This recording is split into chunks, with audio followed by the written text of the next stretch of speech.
আসসালামু আলাইকুম। আজকে আমরা দেখব যে নিঃসরণের একটি ঘটনা, যে শুধু বেলুনে যদি আমরা আলপিন বা সুই দিয়ে ফুটো করি তাহলে বেলুনটি ফেটে যাবে, কারণ বেলুনের ভিতরে যে চাপ থাকে বাইরের চাপের থেকে, পরিবেশের চাপের থেকে বেশি থাকে। কিন্তু যদি আমরা স্কচ টেপ দিয়ে বা টেপ দিয়ে আমরা সেটাকে কি করি, পেঁচিয়ে দিয়ে আলপিন বা সুই দিয়ে ছিদ্র করি, তাহলে সেটি কি খুবই ধীর গতিতে ফেটে যাবে এবং সরু ছিদ্র পথে উচ্চ চাপের স্থান থেকে নিম্ন চাপের স্থানের দিকে গ্যাসগুলো বেরিয়ে আসবে। এটি আমরা দেখব। দেখা যাচ্ছে আমরা স্কেচ টিপ দিয়ে বেলুনটা পেঁচিয়ে নিয়েছি, এখন আমরা ছিদ্র করব।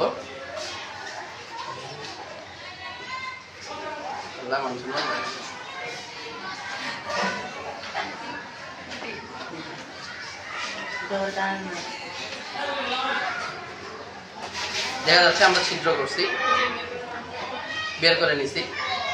ধীরে ধীরে গ্যাসটি বের হয়ে যাচ্ছে, ধীরে ধীরে।